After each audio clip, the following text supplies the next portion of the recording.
Dialectical behavior therapy was created in the 1980s by Marsha Linehan in Seattle, Washington.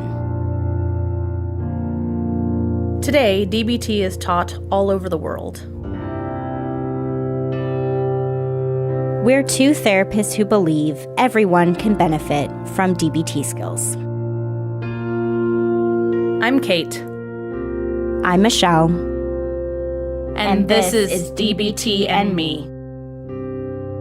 Hi, everybody. Hello. Hello. We are back with another Q&A because you guys have been giving us so much good stuff. We were just like, we gotta record more. We gotta keep this going. So today's Q&A number 15. Crazy enough. Cranking them out. Exactly. Yeah. And basically, I'm going to immediately turn it over to Kate. Kate has a little disclaimer today, and then Kate's going to be reading the first question we're going to be answering. So, yes. Over to you, Kate. All right. So my disclaimer is there is a toddler in my house today. Maybe you wouldn't know if I didn't say this right now.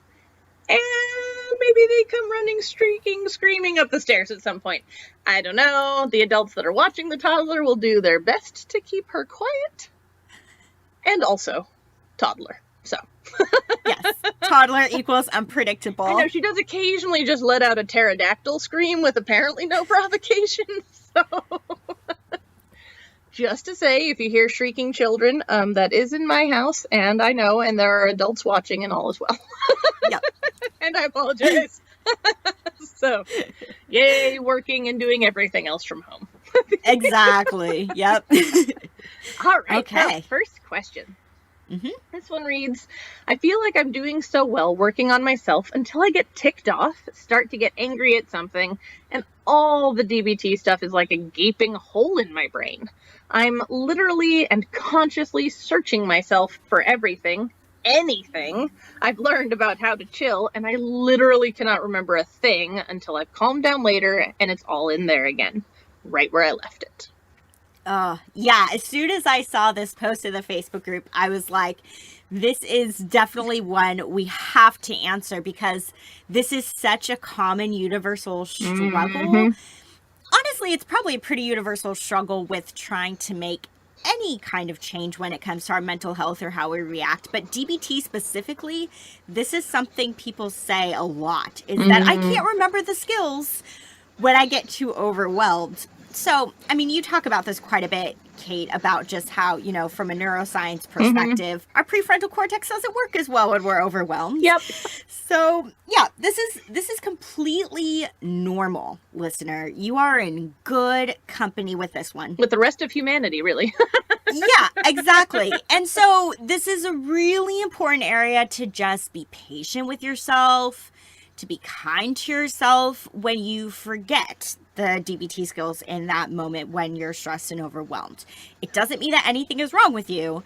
Yeah, it means you're human. Mm-hmm. And also, I hear you when you're like, what can I do to try to have this happen less often? How can I basically recall the skills when I'm in those moments that I really need them?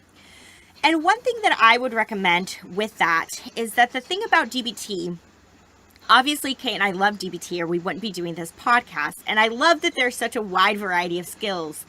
And also because there are so many skills, I think in moments like this, that can actually be a detriment because you're trying to sort through so many different skills. A, just remembering what they are in the first place. And then B, being able to do them. It's a lot. And so what I worry about a little bit is that you might be getting into this mindset where your brain is literally trying to be like, okay, do I use accepts? Do I use improve? Do I use check the facts? Do I use fast? Do I use, what do I use? And that's way too much. That's just going to add to the overwhelm and make it less likely that you're going to settle on any one thing because your brain's doing a lot of work. Mm-hmm. So what I really recommend, and I would argue that most people maybe have between 1 to 3 DBT skills that are like, these are the skills that I need. The go-tos. Yes, the go-tos. All the skills can be helpful for one reason or another. at various points in time. But given what you know of yourself, given what you know of the skills, what 1 to 3 skills do you think you really need as your go-to skills? I would argue, I mean, of course I don't know you, listener, Wise Mind is a great go-to skill across the board. Wise Mind is a great go-to skill. Really, any of the mindfulness stuff is good go-to skills. But pick 1 to 3 that are like, these are the ones that I'm going to really try to focus on, and I'm going to let go of the rest. So maybe for you, that's check the facts, or, maybe for you, that's radical acceptance, or whatever it is. But like, pick one, and then hopefully in those moments when your brain's getting really overwhelmed, rather than sorting through however many DBT skills there are, your brain can just hopefully go to like the 1 or maybe 2 or 3 that you've chosen of like, this is what I want to do. This is what I want to use in this moment. And that maybe that'll help you get there a little quicker if there's just less information and less skills to sort through and choose from. Nice. So you're at the end of your thoughts? I am at the end of my thoughts, yes. So a couple of different things. As Michelle said, absolutely, you are in the company of the rest of humanity in this, right? The more upset we get, the dumber we get. It's just how we work physiologically, and everybody has their emotion that shuts them down more. I don't know if I've ever really mentioned that before, but I do think that we're each unique in the sense that, I don't know, maybe anger just doesn't tend to overwhelm me and I can keep my head pretty well through anger, but if I'm really hurt, if my feelings are really hurt, that tends to shut my brain down. But fear or right, one. Exactly. So maybe anger is your shutdown emotion, and that makes perfect sense. So the thing that I like to tell anybody for, anything like this where their brain shuts down is farm out your brain to something else. There's a lot to be said, or that can be said, negative about the fact that a huge number of adult human beings on the planet now have their cell phone on them at all times. But one of the positive things about the fact that most of us have our cell phones on us at all times is that we can use it as a substitute brain at times, right? So this can look a number of different ways. One, if you've picked skills, like Michelle says, that you want to have as your go-tos, you can put those in a little note on your phone that you open. If you want to have different notes for different emotions, like here are my anger go-tos, here are my sadness go-tos, here are my, right? So if you know that you have different needs in different situations, you could have a different note for each one. If you don't even want to do that much prep work, there is the Google. You can be like, anger DBT skills, and I'm pretty sure something's going to come up that's useful, right? So feel free to use your electronic device as a place to store that information so that your brain doesn't have to find it in that moment. All you have to be is check my phone, right? Just think, check my phone. That's all, right? Mm-hmm. And then you got it. Then you can go from there. So the first thing that I always suggest is stop trying to make your brain function in ways it doesn't well, and utilize something else. If you don't like your phone, or you find that you, most of the time get upset somewhere you might not be able to pull it out, can you have a note or a sticky note somewhere where you are? Even, for lack of a better word, a talisman, right? We do weirdly, brains work weird. So if you had like a rock, and that rock meant, I don't know, check the facts.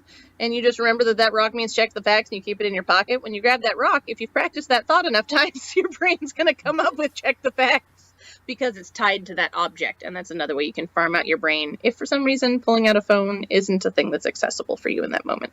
So farming out your brain, that's suggestion one. Similar to Michelle's pick some skills and really focus on them, I would say simpler skills first is always a good idea, especially when you're in a place where your brain is seeming to be a gaping hole of emptiness. Right? You don't want to go from empty brain to something super brainy, right? That's going to be real hard transition. So simpler skills first, things like maybe tip or mindfulness, wise mind, self-soothing, stop, right? Some of the simpler stuff first could also be a nice way to do it. And then my last suggestion is practice some sort of mantra, right? I know I talk in the early episodes a lot about the neurons that fire together, wire together idea. And this is a way to make that work for you, right? You can just decide, I don't know, the thing that I need to know the most in anger situations is to walk away and breathe, right? And that gives me time for my brain to settle down enough to think of other things. So in that case, just walking around through your day thinking, walk away and breathe, walk away and breathe, walk away and breathe, walk away and breathe, walk away and breathe. It's going to get boring. Set a little music to it in your brain if you want to, right? But just think it over and over and over and over and over and over and over ad nauseum until you have bored yourself to death of the thought, and then, do it for a couple more days. Because then it'll be so much more accessible to you, right? In those anger moments. When everything else is shut down, if you have made that the path of least resistance in your brain, then that's where your brain's going to go. Walk away and breathe, right? So, yep, those would be my 3 things. Farm your brain out, simpler skills first, and practicing a mantra. Yeah. Nice. Thanks. So moving on to the next one we got an email from a listener that was much more extensive than this. It was actually really cool. They talked about how more or less with where they live, they don't have any DBT groups. They're kind of making like their own little DBT group, but we're looking for some resources of how to do that. But one of the main things that they asked in their email, which is what we pulled out here, is they said, I'm wondering if you have an idea of how to introduce mindfulness to a teen boy without it sounding kind of lame. And we've talked about this in past Q&As where it's like, yeah, how to teach, mindfulness to kids or that kind of a thing. How to help, kids calm down and stuff like that. But teenagers sounded like an interesting age group to also venture into in terms of like, how do you make this stuff interesting? I could be wrong. I am anticipating you having slightly better answers to this than I do, Michelle. We'll see. Since you worked with those teenage girls for a while. So I have not had a lot of experience with teens at all. I will say that all of my nephews are now teenagers officially. 13, and 14. Very exciting. So my limited amount of experience with teens is with young teens. They're really the only teenagers I interact with since I was one. So, but my first thought is to talk about the neuroscience essentially, but you don't have to talk about it as neuroscience if you don't want to frame it that way. I really just love personally, it's the thing I geek out about, is the fact that it's like mind over matter, right? As you practice mindfulness, you can change the structure of your own brain with nothing more than your own thoughts. And that seems like magic to me still. I know it's not. But it feels magical to me. Like, hang on a second. That's the shit from superhero movies, that I can change physical objects with my brain. It's just my brain is the object being changed. Anyway, that would be one way I would go, right? Is to talk about how, through practicing mindfulness, he has the capacity to literally physically change his own brain. Maybe that's just me, but I think that's super cool. So that was my first suggestion. On a more practical note, I don't know if this makes it sound cool, but maybe it makes it sound interesting or appealing. It's just to point out how much mindfulness can help with any kind of schoolwork, right? Anytime we're working in class or out of class for school-related stuff, we're helped by being able to focus. We're helped by being able to concentrate for longer and have a longer attention span, right? We're helped by being able to choose what we're paying attention to and what we're not, right? All of these things that mindfulness does for us can help immensely with both our experience of and our efficacy in school, right? So it's not just that it'll help performance, though it will. It also can help school feel less overwhelming or feel less boring or right? It can really help with the school experience. So again, maybe I'm projecting all over the place, but I could have used that when I was a teenager.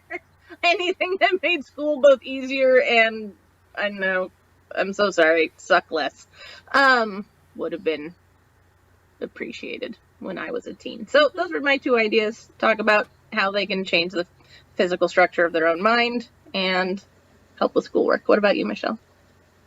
Yeah. I mean, I think it's one of those things that when it comes to teaching mindfulness, I mean, this is true whether with kids or with teens, I think it really does come back to the difference between top down and bottom up.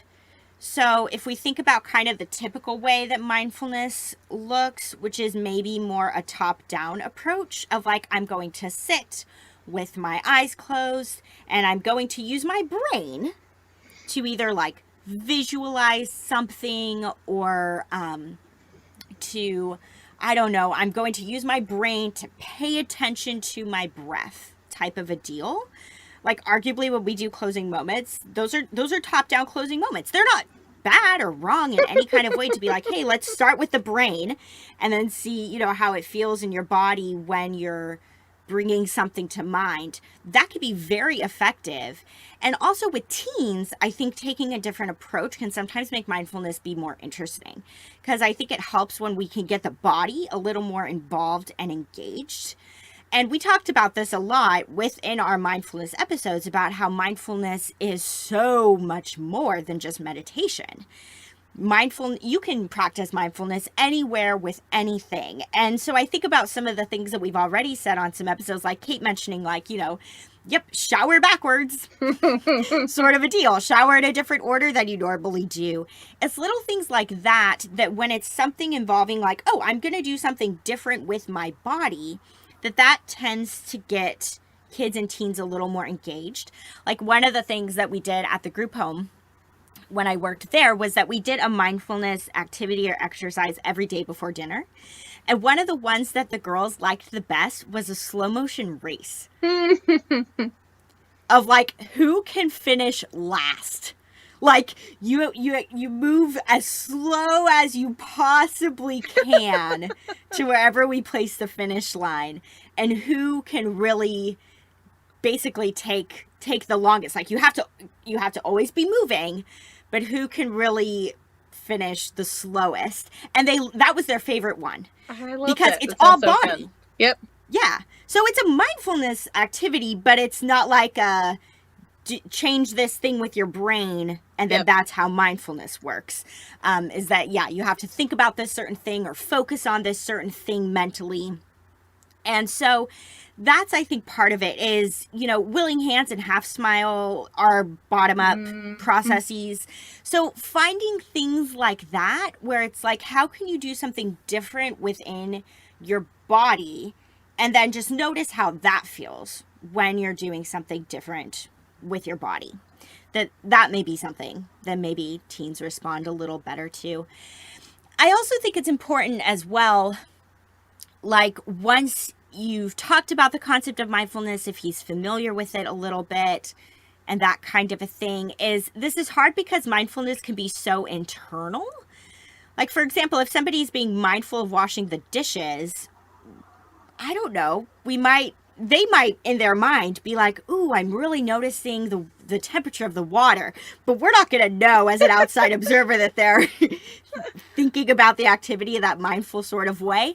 But I really do think it's something that if you notice him either like doing a mindfulness activity, like intentionally, like I'm going to do this thing mindfully for the next 5 minutes. If that's something that he wants to try out or is open to, or if you just see him being better able to focus or doing something in a new or different way, to point that out and to be able to praise that.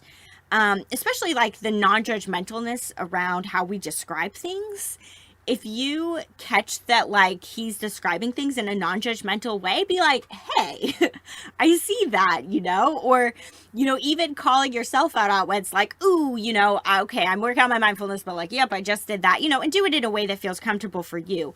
But just that kind of an idea of you being mindful of noticing when he's doing things in a different way, I think can also help him, just maybe feel a little more like, hey, I can actually do this. Because that's the thing about mindfulness, I think, across the board, no matter what age we are, is that it can feel very overwhelming at first. of like, there's no way that I can do that. And that's a big thing that Kate and I preach is like, mindfulness is a lot more accessible than people think.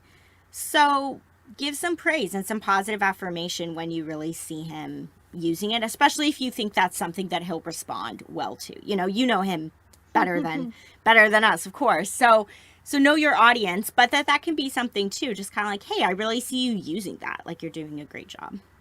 Nice. All right, on to the next. Yep. Okay, so this one says, help with interpersonal assertiveness. One thing I really struggle with and find anxiety-inducing is situations where I have competing requests from friends, and I feel like I will upset someone. I get fixated on making the quote-unquote right decision and overanalyze what anyone else might think about me or want me to do, losing sight of what I want. 2 friends have asked me to Zoom call at the same time on Friday. The person who asked me first is a romantic interest, and I want to see them, but the second person has organized this for their birthday. I think they mentioned it vaguely a while ago, but have only just confirmed. I feel selfish because my instinct is to want to see my romantic interest rather than Zoom with my friends. However, I think my friend will be upset if I don't do anything for her birthday. I could rearrange with the guy, but then I worry that is manipulating him so I can keep everyone happy. How do I balance being true to what I want, but not end up being an awful person / keep doing mental gymnastics to keep everyone happy? Oh, listener, I have been there more times than I care to admit. I have been there.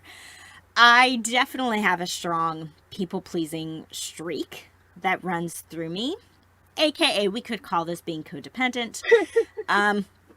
Yeah, it is strong, and I continue to work on it in therapy and to try to notice within myself when I catch myself feeling really caught and torn between different people and different things, to come back to what do I want, what best serves me, that kind of an idea.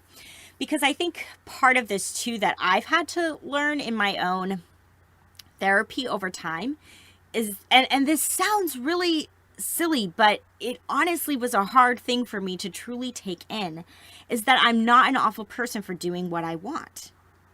And I don't know about you, listener, how you grew up, but I grew up with a mom who very strong people pleaser herself, and was constantly focused on like, this is what is expected of you.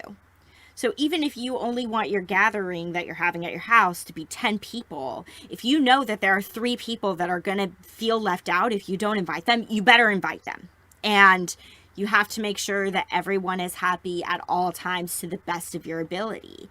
So if somebody calls you and you miss the call, you better call them back right away, kind of a thing. If somebody asks you to do a favor for them, and unless you have something else already scheduled, you say yes whether you want to or not. These are messages that I've received throughout my life in subtle or overt ways.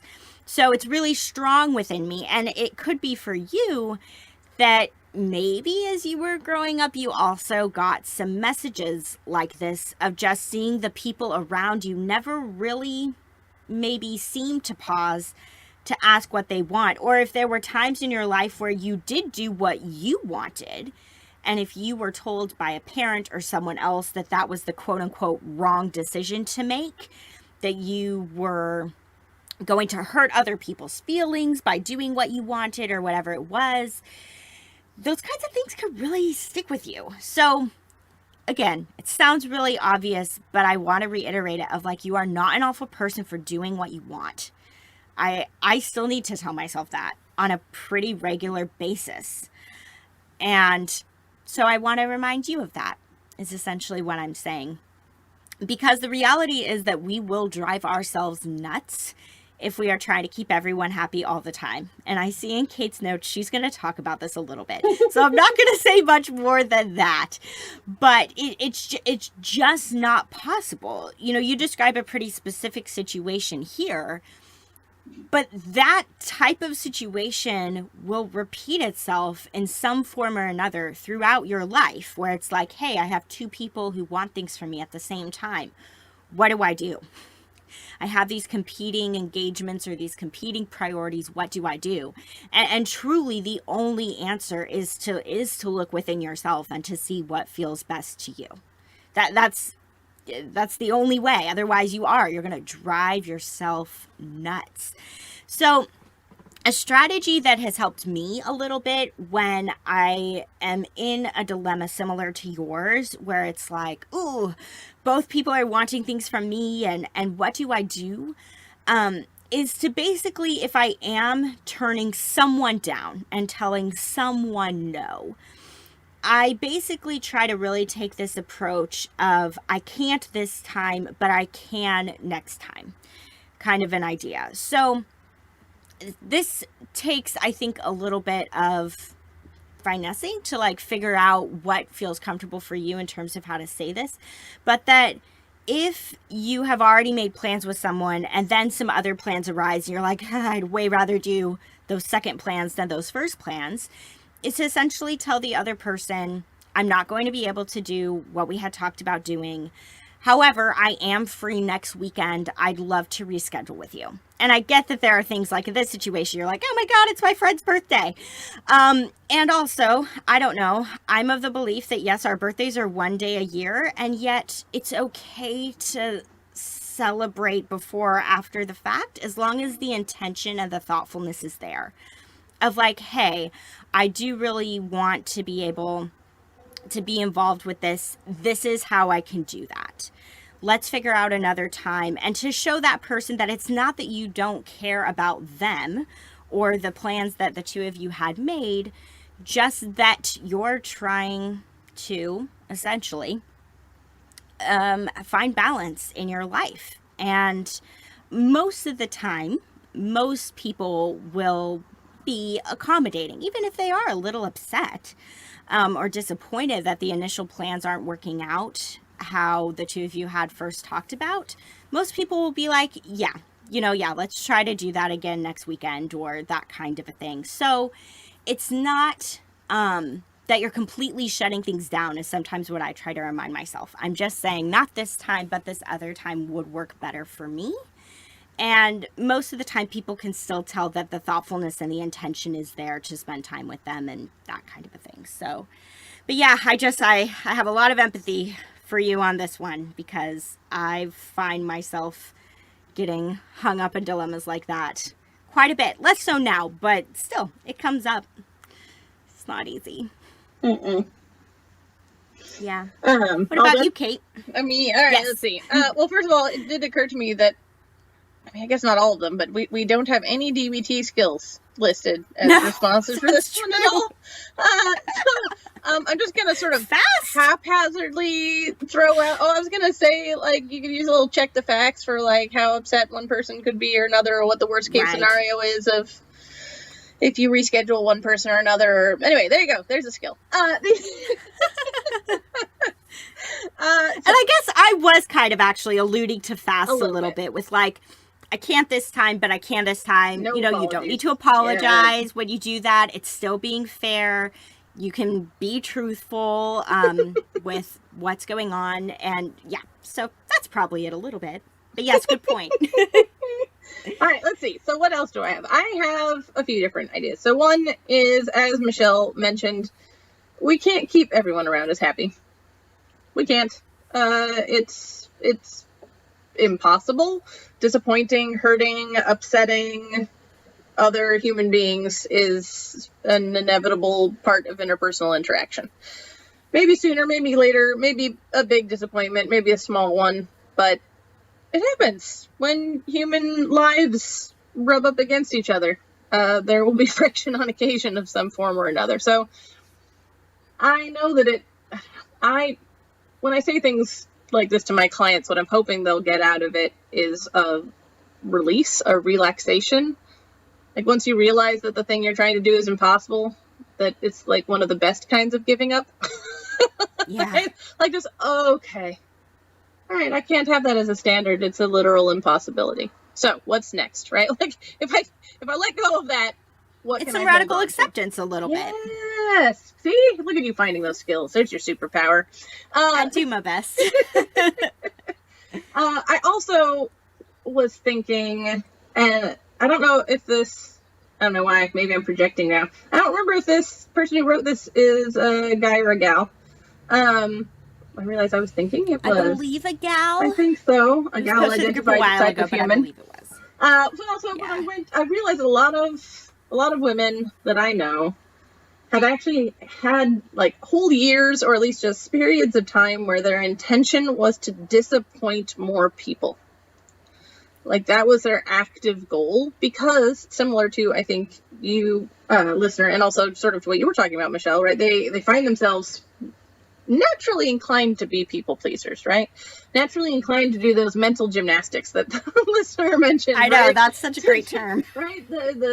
To make it all work for other people at the cost of themselves, right? So I know that this can be appropriate for anybody of any gender, but especially here in America, the way that women are socialized, I think it becomes a bigger issue on average for people who are raised as women. So that was something I was thinking about, is maybe it's time to be more disappointing. It's time to embrace it a little bit, and remember that, you know, you're a person too. You count. You know, it's not better to disappoint yourself than it is to disappoint others, right? I think that's another value that gets steeped in a lot, is it's okay to hurt yourself. It's okay to disappoint yourself. It's okay to let yourself down, but it's not okay to do that to anybody else, right? And so there's this weird sort of self-sacrifice that takes place that in the end doesn't really serve anybody, right? So I would say, remember you're a person who counts. And that maybe you're not the best first choice for who to disappoint at all times. Another couple thoughts I had was, one, I feel like the crusader for misunderstood words. like judgment, but consequence, that's another one, right? So the one I'm defending today is the word manipulation. There's a lot of different things that are manipulation, right? We only think of the type of manipulation that is nefarious, is malicious, is, right? Ill-intentioned, right? And that is one form of manipulation. I don't know if Michelle would agree, or if she sees our profession this way, but something I say a lot is I manipulate people for a living, right? As a therapist, I do think manipulation is a huge part of my job, right? Manipulate, if you think about it more like manipulating clay, right? If you think about that in the terms of physical object, to say you are manipulating the clay in your hands does not mean you're hurting it, does not mean you're being mean to it inherently, right? It just means you're trying to shape, to mold, to you direct it in some way. Yes. Right. So you just said you worried that it was manipulating the person, you know, the romantic interest, so you can keep everyone happy. I don't know if that would count or not, but I just latched onto that word and wanted to say, don't inherently assume that because something can count very legitimately as manipulation, that inherently makes it bad. Flirting is manipulation. Like, it's just trying to, affect a person towards a certain direction, right? And that can be done for so many reasons and in so many fashions, right? It doesn't have to be an inherently bad thing. And then I think Michelle kind of touched on this, but I want to just double down on the idea of transparency. Like, when people are like, I don't know how to say this thing, when I hear that from clients, most of the time after they finish telling me what they don't know how to say, my response is, well, you just said it. Like, maybe just like that, right? Like, you already know. So I don't know what choice you made. I do want to say, I think either one would have been fine. I don't think there was a wrong choice for you between those two things. But just going into the future, I would say figure out what you want to do, and then based on your priorities, what values. Check the facts as the values. That's where the values ABC. What worksheet? ABC. Is that figuring out, like, living your values? Yep, okay. The A part of it. So what I was thinking is, like, what value do you want to come back on? Because if I have a hard time picking what I want, values is a place that I go back to, because I will say that my trauma history often makes it feel very inaccessible to me to figure out what I want. because I was not much allowed to have wants of my own growing up. So that can sometimes lead me to feel panicky, or just, there's just a blank. Like, I look in my head like, what do you want, Kate? And I turn into my brain and there's just crickets. So that can be a hard question for me to answer, even to myself sometimes. So when that's the case, I fall back on like, all right, what would my values dictate in this situation? Right? So either find the thing that you want, and or find the thing that is acting in alignment with your values, and then just be really transparent with everybody involved, right? So for instance, if you do feel like the guy is more easily reschedulable than your friend's birthday, then go to the guy and be like, oh my gosh, I was so looking forward to our plans this Friday, and I really want to make sure we get that time together. And my friend just let me know that that's when they're celebrating their birthday. I think they mentioned it a while ago and just didn't, expressly say a time. I really want to make sure that I'm there for her. Can we reschedule so we get that time together, but I'm not letting my friend down? Or whatever, right? Like, whoever you're having a conversation with, it can go the opposite way too. But just be real transparent about what the situation is and why you're making the decision that you're making. And then try and build an amount of repair. So, give, right? You can also practice give with whoever it is that you're rescheduling with, or, changing plans with. So those would be my things, I think. Nice. I like it all. Thanks. We're down to the last one. We are. It's true. Yeah. So this one says, I've just listened to the troubleshooting emotion regulation episode, and I've come to realize that my biggest barrier is negative self-talk. Amen. Following years of abuse and trauma, it's understandable that certain truths, in air quotes, and beliefs about myself have been quite firmly cemented deep in my brain and are pretty much stuck on a loop and applied to absolutely everything I do, sometimes without me even realizing. I'm learning to catch myself doing it now, which is progress. And I'm also accepting of the fact that it's going to take a while to change my beliefs. But I'm struggling to find alternative, positive self-talk to replace the negative. I know I need to find things to tell myself that work for me, but just wondering if anyone would be willing to share what they tell themselves when they're struggling with negative self-talk. Perhaps positive affirmations or statements that are easier to believe than, I'm amazing, or, girl, you got this. Because sometimes, girl, I don't got this. We kind of laugh a little bit. I love everything about this, in as much as, like, so been there. Like, men to the negative self-talk cemented by abuse. I super feel this, listener. I'm really sorry you're in that same position, and also so much empathy. Also, empathy with the struggle to find things that feel reality-based, but still, being the positive self-talk that I might need to help myself veer away from the more negative self-talk, because you're right, girl, none of us have this all the time. That is damn true, right? Also, I guess I do want to validate that, fuck yeah, it's progress that you're catching yourself doing it. Like, those thoughts become so ingrained that they don't even, just, like, not even noticeable. So even the fact that you're able to go, aha, that was a thing, it's huge progress. So, a couple of different things. One, let's see, some things that I say to myself. Fucking up is inevitable or human, right? So failure or fucking up is inevitable or human, right? This is something I use to help reassure myself when I have failed or fucked something up. It's just, I get a lot of comfort out of being reminded that, yep, that happens. Just like none of us always got this. All of us fuck up and fail sometimes. That's a part of the human existence thing. So that's something I say to myself. I do like, I'm doing my best, or also this is what my best looks like today. I think recently Michelle mentioned in an episode, I don't remember which one, that sometimes our best looks like shit. Like, it doesn't, I think there's this idea that if you're not doing spectacularly, then you're clearly not doing your best. Like, that's just not true. Sometimes our best is not amazing looking, and that's okay. It doesn't mean it's not our best, right? So I'm doing my best, or this is what my best looks like today, is something I say to myself. And I think Michelle has an even better way of phrasing this in hers, but something I say to myself is also, I'm in the process of growing. Right? That's a way that I reassure myself. So those are some of the things that I've said to myself when I was struggling with more, shall we say, high school cheerleader sounding positive self-talk.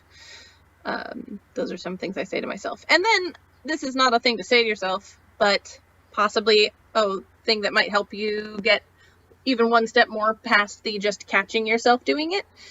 It might help to name the voice or name the criticism as not your own. So, I don't know.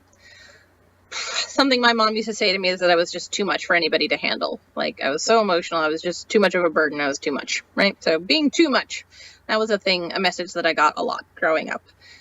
So, if I was thinking to myself that I'm too much, something that I might do to help myself distance from that thought a little bit and leave some wiggle room for some new thought to exist would be to name that as something from my mother, right? Oh, that's not me, that's my mom, right? That's not really my thought. That's a thing that got shoved into my brain by someone else. It's not mine. So if you're able to find those quote unquote truths and thoughts and trace them back to who planted them, that can also help you get a little bit of distance from them, is to go, oh, this isn't me saying this to myself. This is my internalized fill in the blank here with whoever did that damage to you, whoever hurt you in the way that you're thinking about. So, yeah, those are my thoughts. Yeah. I wholeheartedly agree with everything you said, because I really think what you're touching on, which is key here, is that it's cliche how I'm about to say it, but it is about progress, not perfection. And all of the things that you just said, Kate, are really about progress. I'm doing my best. I'm in the process of growing. Fucking up is inevitable. Those are all things that are progress focused, not about the end result or perfection focused. So, yeah, I love all of that, and I agree with it 100%. Thanks. One thing that I'll throw out again as a possibility to you, listener, because my therapist harps on this one a lot with me, is just saying I am enough. Mm-hmm. Because I've been very achievement-oriented most of my life, in terms of, which I think a lot of us are, right? If I do a good job on this thing, then I am amazing. Then I am worthy. Then I'm, fill in the blank here. And that no matter what we do, we are enough. Just for existing, just for being ourselves, I am enough. That's one that she reminds me of regularly. So you can try that one on, see if that fits for you or feels authentic. Another possibility too is, and doing this within yourself, not thinking about, well, what do other people think about me? What do other people say about me? You coming up with this for whatever feels real to you is to think about if there are, 1 to 3 traits that you would say describe you pretty consistently and pretty regularly. Even on those days where you may be having a really difficult time just with getting through life on that day or that kind of a thing, thinking about if there's a couple things that it's like, these are kind of core things about who I am that tend to be there, whether I'm having a great day or whether I'm having an awful day. These things about me tend to stick around and not really go away. And so these could be things like, I am kind to others. I am determined. I am a fighter. I am, whatever it is, but you have to come up with it yourself. And things you feel good about, right? Not stable. Things you feel good about. Yeah. Don't be like, oh my gosh, all my friends always say that I'm just so outgoing. If that doesn't feel like that, may be something that describes you. And also, you have to feel it. You have to come up with the word that, this is what feels right to me, not just like, oh, I'm kind of just this broken record repeating what other people say about me all the time. Dig within yourself. And this may take quite a bit of time and internal soul searching. If you have a therapist, this would be great stuff to talk through in therapy, is to be like, what really does define me? And that, yeah, feels like it is something that is positive, something that I appreciate about myself, and that doesn't feel Pollyanna-ish or cheerleader-ish or that kind of a thing. Find something that feels really true to you, but to take some time to think about that, right? Because I think about like the example in this post of like, I'm amazing. I mean, sure. And also like, I don't know, getting more It's so generic. Yes. It's so generic. Yeah, like really dig in there and think about something that, yeah, just really, I feel like now I'm repeating myself, but yeah, just something that really feels at your core authentic and meaningful to you. And then you can turn that into a mantra. Because, you know, no matter how hard of a day we're having or how much we are fucking up in any given day, like, we still have wonderful, amazing qualities about us. All of us do. There, you know, that even when we are not at our best, we still have things within us that are propelling us forward, and things that we're bringing into the world that are good things. But sometimes we have to really look for them.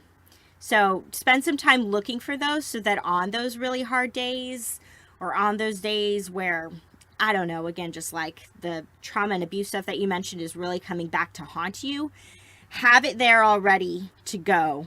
Because in those moments, you're not going to probably be able to find it very easily. Put it on your phone, like we were talking about with one of the earlier questions. Yeah. Put it on your phone. Yeah, go old school. Write it on some Post-it notes and put it on your mirror. Like, whatever it is. But yeah, have these things at the ready before, hopefully, like a really hard day may come along, so that you can draw on it. And you've already rehearsed and practiced saying it to yourself on a regular basis. I like it. Yeah. Okay. Guess we're ready to wrap up. I guess we are. And now, Michelle, you'll have to remind me, because you typed this stuff up. This was something that someone said on the Facebook group that you just thought this was really in the motivating? Facebook group. Okay. Yes. I thought so, but I just wanted to double check before I did it. So, yes. In closing today, we wanted to share this thought that someone had put on the Facebook group. So it just says, you wouldn't plant a seed and then dig it up every few minutes to see if it has grown.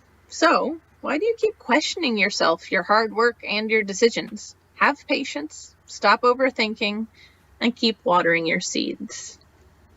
So, I like it. I love especially as a plant person. Yes, you are a plant person. All right, from the crazy plant lady and Michelle, have a good rest of your week, everyone. Yeah, and email us. Oh, if you right. like. That stuff. Am I supposed to say that? I'm supposed to say that too. See, I can't. It's okay. See, fucking up is inevitable. Oh, yes, please do. We love emails. DBT Me Podcast at gmail.com.